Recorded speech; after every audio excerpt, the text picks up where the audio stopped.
தேவனுக்கு மகிமை உண்டாவதாக. இன்றைய தினத்திலே 6வது சபையை நாம் சிந்திக்கப் போவதில்லை. ஏன் என்று சொன்னால், அது மிகவும் அருமையான சபை. அந்த ஊழியக்காரன் அருமையான ஊழியக்காரன். அந்த ஊழியக்காரனை நான் சொல்லும்போது நீங்கள் கேட்டால் மிகவும் ஆச்சரியமா இருக்கும். அந்த ஊழியக்காரனோடு வெளிப்படுத்தல் 4ஆம் அதிகாரம் துவங்குகிறது. ஆகவே 6வது சபையை குறித்து நான் இப்போது பேச போவதில்லை.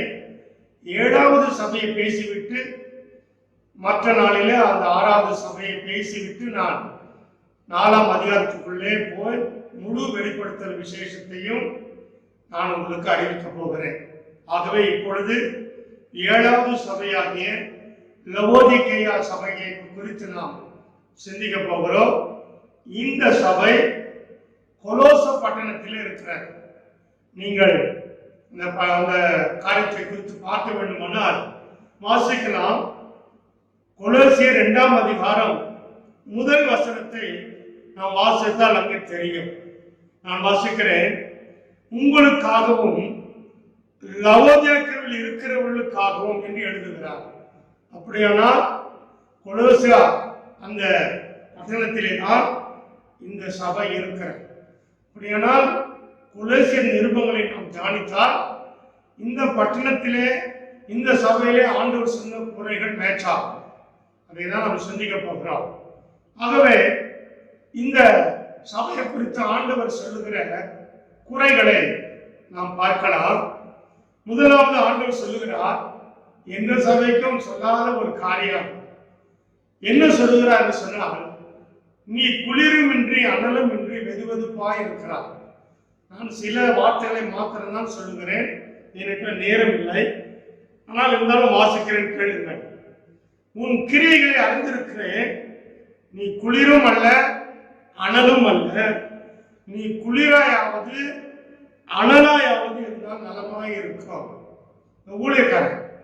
ஊழியக்காரன் மாதிரி விசுவாசம் பாருங்க. எப்படி ஒன்றா இருக்கலாம். ஒன்று அப்படியே டோட்டலா இருக்கலாம், அவனால பிரச்சனை இருக்காது. ஒன்று ரொம்ப பக்தியா இருக்கலாம், பிரச்சனையா இருக்காது. இந்த நடுவுல இருக்கலாம் பாருங்க, இவன் ரொம்ப தொந்தரவு, ரொம்ப என்ன சொல்ற பிரச்சனைகள் நிறைய இருக்கும். ஆமா, கொஞ்சம் அப்படியே ஆளுக்குள்ள 50% இருப்பான், 50% உலகத்தோடு இருக்கும்.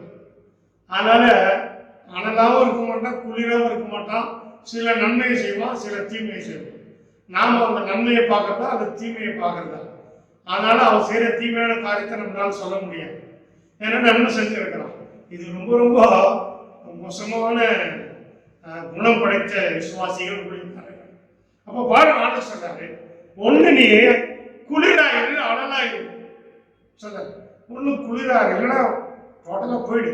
குளிரா இருக்கிறது ஒரு விருப்பம் இல்லை. ஆனா அவர் சொல்ற, ஒரு விசுவாசியை அழைக்கும் பொழுது அவன் குளிராயிரா சொல்லுவாரு. நம்ம சொல்லுவோம். ஆமா, ஒரு சிறிய விவாகம் பண்ணா அவன் நீ வேலையே செய்யாத அப்படின்னு சொல்லுவான். சொல்லுவாங்க இல்லையா? நல்லா வேலை செய்யற, குடும்பத்துக்கு கட்டுற, மனைவியா வந்தா ரொம்ப சந்தோஷப்படும். அதே போல ஆண்டவர் ஒரு மகனை அழைக்கிறான்னு சொன்னா ஏதோ ஒரு காரியத்தை பார்த்தா அழைப்பார். ஆனா வாழ்க்கையில அவர் எதிர்பார்த்து கிடைக்காம அவன் வெதுவெதுப்பா இருந்துன்னு சொன்னா, அவன் குளிரா இருந்தான்னு சொன்னா, அதனால்தான் பாருங்க, தெசலோனிக்கேயர் கேட்கும்போது ஆவியில அனலா இருங்கள் என்று சொல்லுகிறார். உபத்திரத்திலே பொறுமையாய் இருங்கள், ஜபத்திலே உறுதியாய் தரித்திருங்கள். இதெல்லாம் அனலுக்குரிய காரியம். இவன் என்ன பண்ணா, அனலும் இல்லை குளிரும் இல்லை. ஊழியக்காரன் விசுவாசிகள் கர்த்தர் சொல்றார். எப்போ? அப்பவே தேவனுக்கு மகிமையாட்டம். அப்ப இப்போ இன்னும் ரொம்ப மோசமா இருக்கும் இல்லையா? அப்ப அப்படி சொல்லும் பொழுது, ஒன்று நீ குளிராரு இல்லை அனலாரு, இல்லைன்னா என் வாயிலிருந்து ஒண்ணு வாஞ்சி பண்ணி போடுவேன். என்ன ஒரு புதுசா ஒரு வார்த்தை யூஸ் பண்றல. அப்படின்னா சாப்பிட்டுதான் வாந்தி எடுத்தா நீ மறுபடியும் சாப்பிடுவ, அது நாய் தின்னுமா? ஆமா, அதுல இருக்கிற நாத்தம், அப்பா வீட்டு நாத்தம் என் வீட்டு அப்படி ஒரு பாருங்கப்பா. நானும் மனுஷனுடைய சரீரம் ஒன்றும் மோசம் பாருங்க. நல்லா சாப்பிடும்போது ருசியான பிரியாணி சாப்பிட்றோம், அது ஒரு மணி நேரம் கழிச்சு வாந்தியா வந்தா அப்படி ஒரு நாத்தடி இல்லையா? ஆண்டவர் சொல்றாரு, ஆமா ஒண்ணு நீ அனலா இருக்கு, இல்லைன்னா உன்னை நானு வாயிலிருந்து வாந்தி பண்ணி போடுவேன். அப்போ இவன் அனலா இல்லாமலும் குளிரா இல்லாமலும் வெதுவெதுப்பா இருக்கிறதுக்கு என்ன காரணம் அப்படின்னு சொன்னா பவுல் லவோதிக்கா சபைக்கு எழுதுகிறார். அதுல எல்லாத்தையும் என்னால சொல்ல முடியாது, நீ வீட்டுல வாசிச்சியா இன்னும் உங்களுக்கு சத்தியம் வெளிப்படும். அதுல ஒரு சிலது மாத்திரம் நான் உங்களுக்கு சுட்டி காட்ட விரும்புகிறேன். அதை சுட்டி காட்டுவதற்கு முன்பாக இந்த சபையில ஆண்டவர் சொல்கிற குறை மேட்ச் ஆகுதா அப்படின்னு பாருங்க. என்ன சொல்ற பாருங்க, நீ நிர்வாக்கியம் உள்ளவனும் சொல்ற, வாக்கியம் உள்ளவன் இல்ல, நீ நிர்வாக்கியம் உள்ளவன். அப்புறம் பரிதவிக்கப்படத்தக்கவன். சோதரன் இந்த இது வெதுவெதுப்பா இருக்கிற வாழ்க்கைதான் இருக்கும். பரிதவிக்க ஒன்று எதிர்பார்ப்பா கிடைக்காது. அவன் ஒரு காரியத்தை அச்சீவ் பண்ண நினைப்பான், கிடைக்காது. அதுதான் பரிதவிக்கப்படுதல். எல்லாம் சாதிச்சிருந்தேன், இன்டர்வியூலாம் பாஸ் பண்ண வேலை கிடைக்க சம்பளம் எல்லாம் சொல்லிடுவான். வேலை ஜாயின் பண்ண போற நேரத்துல வேற ஒருத்தர் வேலைக்கு போடுவான். நிர்வாகியம் உள்ளவன் சதனா. அப்ப அதுதான் சொல்றது, வெதுவெதுப்பா இருக்கிறது. ஆபீஸுக்கும் உதவ மாட்டேன், சர்ச்சுக்கும் உதவ மாட்டேன், அவங்களுக்கும் உதவ மாட்டேன், வீட்டுக்கும் உதவ மாட்டேன், எங்கேயும் உதவ மாட்டேன். பாருங்க, நிர்வாகியம் உள்ளவனும் பரிதவிக்கப்படத்தக்கவனும் தரித்திரனும். ஏங்க விசுவாசிகள் தரித்திரமா இருக்கிறாங்க? இதான் காரணம். எவ்வளோ ஜெபம் பண்ணாலும் சில குடும்பங்கள் ஆசீர்வதிக்கப்படுவதே கிடையாது. தரித்திரம். ஏன் தெரியுமா? அவன் வாழ்க்கையில எல்லாமே வசனத்தை பிளான் பண்ண மாட்டான், தான் சுய பக்தியை சார்ந்தே வாழணும். ஆனா அது கிட்ட வரும்போது ஃபெயிலியர் ஆகல, அப்போ எனக்கு ஃபோன் பண்ணி பாஸ்டர் ஃபோன் பண்ணி ஜெபம் பண்ணிக்க சொல்லுவோம். வரவே வராது. நாங்க என்ன ஜெபம் பண்ணாலும் வரவே வராது, கிடைக்காது அவனுக்கு. நான் பார்த்திருக்கேன். பாருங்க, தரித்திரனும் அப்புறம் குருடனும், குருட்டு கண்ணில் குருடனும் அப்புறம் நிர்வாணிமா இருக்கிறதை அறியாமல் நான் ஐஸ்வர்யவான் என்றும் திரவிய சம்மன் என்றும் எனக்கு ஒரு குறையும் என்று சொல்லுகிற அப்படின்னா அவன் அப்படி சொல்லி மனசுல தேர்த்திக்குவான். எல்லாம் இருக்கிற மாதிரி இருக்கும், ஆனா உள்ளுக்குள்ள வெளியில பார்க்க வாழ்க்கை அப்படி பிரகாசமா இருக்கும். பார்த்துருக்கீங்களா? பாருங்க, வெளியில காரு பங்களா அப்படின்லாம் இருப்பாங்க, ஆனா கடை எக்கச்சக்கமா இருக்கும்.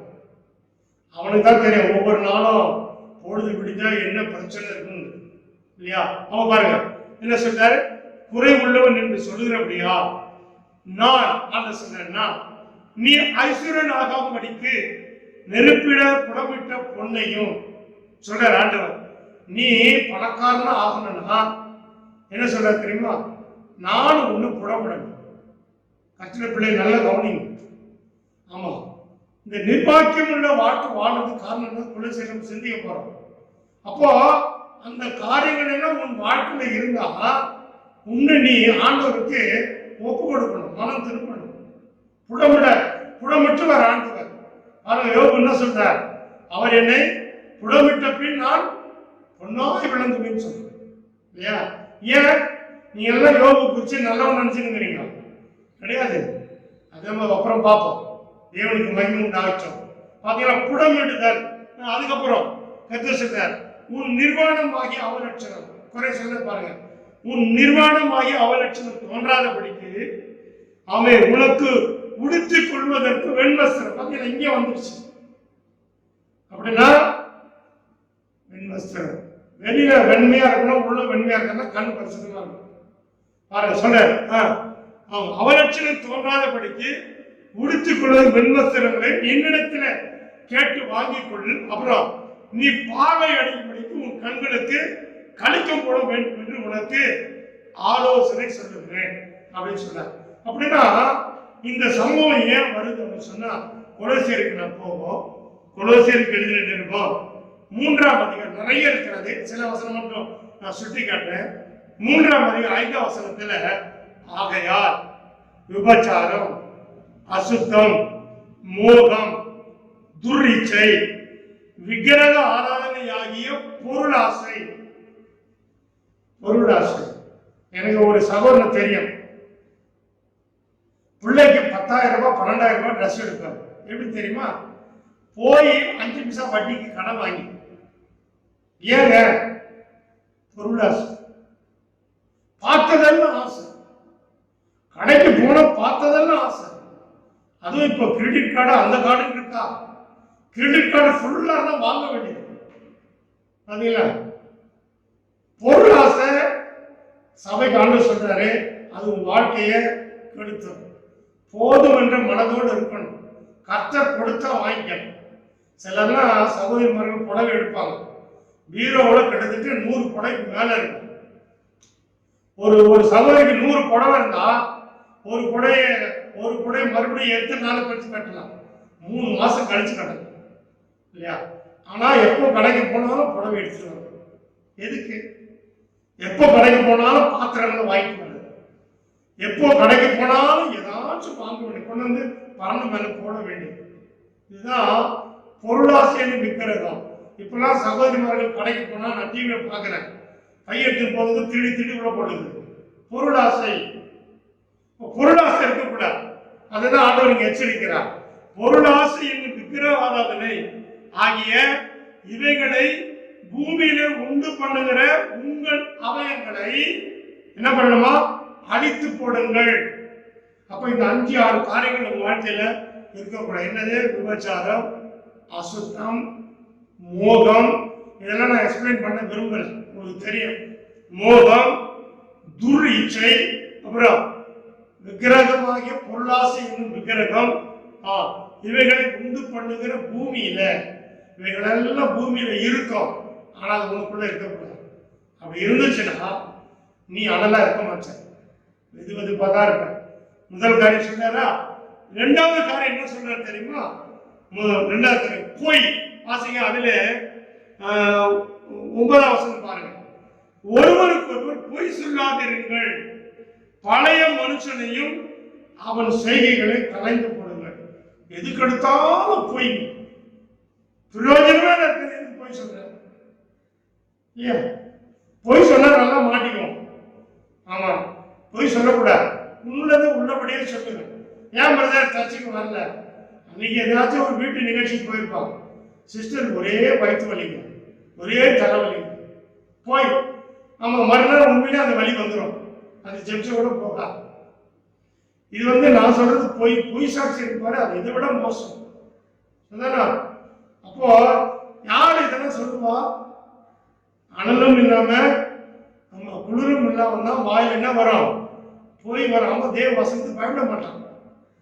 மேக்சிமம் உண்மையே பேசுங்க, நல்லது ஒன்றும் ஆகாது. உண்மையை பேச அது தீமை போல தெரியும், ஆனா அது நன்மையா தான் முடியும். எத்தனையோ உதாரணங்கள் என்னால சொல்ல முடியும்.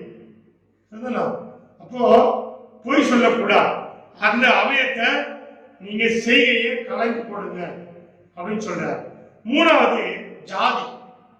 பாருங்க, கிரேக்கன் என்றும் யூதன் என்றும் இல்லை, விருத்த சேதனம் உள்ளவனும் விருத்த சேதனம் இல்லாதவனும் ஒன்றும் இல்லை, புறஜாதியான் என்றும் புற தேசாதனும் இல்லை, அடிமை என்றும் சுயாதீனம் என்றும் இல்லை, கிறிஸ்துவே எல்லாரிலும் எல்லாமே இருக்கிறார்.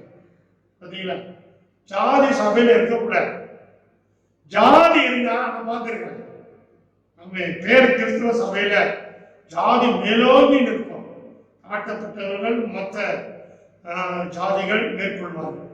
அடி தண்டிலாம் நடக்கும், பயங்கரமா நடக்கும். பாத்தீங்களா? இப்படிலாம் இருந்தா நாங்க நல்லா தானே இருக்குன்னு சொல்லுவீங்களா? இனிமேல் இருக்க மாட்டீங்க.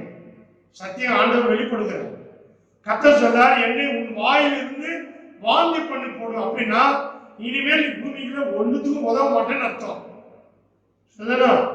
ஆகவே சொல்றாரு, இவர்கள் எல்லாம் மனம் திரும்ப. நான் சொன்னது ஒரு சில காரியங்கள் தான். இவங்க இந்த குறைசல்ல பாத்தீங்கன்னா மாத பிறப்புகள், பண்டிகைகள், தாழ்மையான மாயையான தாழ்மைகள், அப்புறம் நாள் பார்க்கறது, ஆமா குறி சொல்றது, இதெல்லாம் இருக்குது இந்த சபையில. இந்த நாள் பார்க்கறது, அப்புறம் நாள் பார்க்கறதுன்னா நிச்சயமா அவன் கிறிஸ்தவனே கிடையாது. ஆமா, புது வீட்டை கட்டிட்டா நாளை பார்த்து பசங்கள்ட்ட கொண்டாந்து முன்னாடி கட்டிட்டு சர்ச்சுக்குள்ள அப்பதான் வீட்டை பிரதேசம் பண்றது, அது ஒரு ஊழியக்காரன். அதுக்கு இருக்கு. கர்த்தர் சொல்லுகிறார், பூமியில இவைகளை உண்டு பண்ணுகிற அவயங்களை நீங்க முற்றிலுமா கலைந்து போடணும். இந்த செய்தியை கேட்கிற ஊழியக்காரர்கள், கர்த்தருடைய பிள்ளைகள், இந்த கொலோசியர் புஸ்தகத்தை உட்கார்ந்து ஆழமா வாசியும். நான் ஒரு 3-4 காரியங்கள் உங்களுக்கு சொல்லுகிறேன். சொன்னா அப்படி இருக்கிறதா என்ன சொல்றாரு ஆண்டவர்? உள்ள புடம்பிடுவேன், உன் கண்ணுக்கு கடிக்கம் போடு, நீ நிர்வாணமா இருக்கிற, நீ என்னிடத்துல வெண் வஸ்திரத்தை வாங்கி கேட்டு பெற்றுக்கொள்ளு, வாங்கி போட்டுக்கோ என்றெல்லாம் கர்த்தர் சொல்லுகிறார். ஆகவே பிரியமானவர்களே, சரீரத்திலே பூமியிலே அவயங்களிலே அசுத்தத்தை உண்டு பண்ணுகிற பழைய மனுஷனை கலைந்து போட்டுட்டீங்கன்னா, மனம் திரும்பிட்டீங்கன்னா, கர்த்தர் சொல்றாரு, நான் நேசிக்கிறவர்கள் எவர்களோ அவர்களை கடிந்து கொண்டு சிக்ஷிக்கிறேன். ஆகையால் நீ ஜாக்கிரதையா இருந்து மனம். சிக்ஷை ரொம்ப அவசியங்க. தண்டனை பெற்றுக் கொள்ளக்கூடாது. சிக்ஷைக்கும் தண்டனைக்கும் ரொம்ப வித்தியாசம் இருக்கு. சிக்ஷைனா நம்முடைய இருதயத்துல சந்தோஷம் சமாதானம் நிறைஞ்சிருக்கும். நீங்க எவ்வளவு என்ன சிக்ஷை கண்டது சொல்லுவோம். தண்டனைனா உன் இருதயம் செத்து போகும். இதான் வித்தியாசம். சிக்ஷிக்கிறது ரொம்ப நல்லது. அதுல நீ பயப்படவே மாட்ட, கர்த்தர் கூடவே இருப்பார். வானம் சொன்னாரு, நீ மனம் திரும்பினா நான் நேசிக்கிறவர்கள் எவர்கள். அப்படின்னா சிக்ஷை உண்டாச்சுன்னா கர்த்தர் நேசிக்கிறார் அர்த்தம். அப்போ ஆண்டவர் அது மாத்திரம் இல்ல, இதோ வாசற்படியில் நின்று தட்டுகிறேன். மனது வாசற்படினா வீட்டு வாசப்படி இல்லை, இருதயமாகிய வாசல். இருதயத்தில் ஆண்டவரே நான் மனசா போறேன். ஜாதியெல்லாம் எனக்கு பெருமை இருக்கு, ஆண்டவரை விட்டுறேன். பொய்யெல்லாம் சொல்லிட்டு இருக்க, ஆண்டவரை விட்டுறேன். சதனா பொருளாசன் விற்கிறேன், நிறைய இருக்குது, ஆண்டவரை விட்டுறேன். இன்னும் ஆள் பாக்கத்தை விட்டுறேன். ஆமா எல்லாத்தையும் விட்டுறேன் ஆண்டவரை அப்படின்னு சொல்லி இந்த இருதயத்தை நீ திறந்து கொடுத்தினா, கர்த்தர் சொல்லுகிறார், நான் வாசற்படியில் நின்று தட்டுகிறேன். ஒருவன் என் சத்தத்தை கேட்டு கதவை திறந்தால் அவனிடத்தில் நான் பிரவேசித்து அவனோடு கூட நான் போஜனம் பண்ணுவேன். அப்ப இந்த இருதயத்துக்குள்ள ஆண்டவர் வந்துட்டான்னா என்ன செய்வார்? ஆண்டவர் உன்னை வாங்கி பண்ணி போட மாட்டார். நீ வெதுவெதுப்பா இருக்க மாட்டார், அனலா இருப்பார். இதைதான் ஆண்டவர் இந்த சபைக்கு எதிர்பார்க்கிறார். ஆகவே பிரியமானவர்களே, கடைசி சபையை நாம் சிந்தித்து விட்டோம். ஆகவே 6 சபைகளை நாம் சிந்தித்திருக்கிறோம். ஆகவே நான் சொன்ன இந்த காரியங்கள் எல்லாம் நீங்கள் கேட்டு, இந்த 6 சபைகளில் இருக்கிற குறைகள் ஏதாவது உனக்குள்ள இருக்குமானால்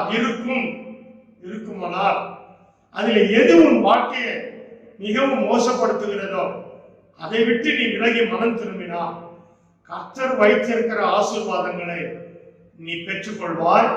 அப்படி பெற்றுக்கொள்ளும் பொழுது 7வதாக சிந்திக்க போற 6வது சபை அருமையான சபையை போல நீ மாறிவிடுவாய். மாறிவிட்டால் கர்த்தர் இந்த 6வது சபைக்கு ஒன்று சொல்லுகிறார். என்ன தெரியுமா? இதோ உனக்கு முன்பாக திறந்த வாசலை வைத்திருக்கிறேன். அது என்ன திறந்த வாசல்? அந்த சபைக்கு வாசல் திறக்கப்பட்டதா? திறக்கப்பட்ட அந்த வாசல் என்ன ஆனது? அந்த ஊழியக்காரன் யார்? ஏன் அந்த சபை மாத்திரம் திறக்கப்பட்ட வாசலுக்குள்ளே பிரவேசித்தது என்பதெல்லாம் குறித்து அடுத்த நாட்களில் நாம் சிந்திக்க போகிறோம். ஆகவே குறை சொன்ன சபைகளிலே நாம் இருப்போமானால் குறைகளை விட்டு அவன் திறக்கப்பட்ட வாசலுக்குள்ளே சபைக்குள்ளே சென்று விட்டால் நிச்சயமாக நாம் நித்திய ஜீவனை சுதந்திரித்து விடுவோம். இந்த பூமியிலும் ஆசீர்வாதமாக இருப்போம். ஆகவே கேட்ட கர்த்தருடைய பிள்ளைகள், உங்களை ஒப்பு கொடுத்தா எனக்கு ரொம்ப பிரயோஜனம். ஆவியானவர் பேசின காரியங்கள் உங்கள் வாழ்க்கையில கிரியை செய்யும் போது அது உண்மையாகவே கர்த்தர் நமக்கு கிரீடத்தை வைத்திருக்கிறார். ஆகவே மனம் திரும்புங்கள், சபையில ஆயத்தப்படுங்கள். கர்த்தர் வரப்போகிறார். அவரை சந்திக்க நாம் ஆயத்தப்படுவோமாக. தேவன் தாமே உங்கள் ஒவ்வொருவரையும் ஆசீர்வதிப்பாராக.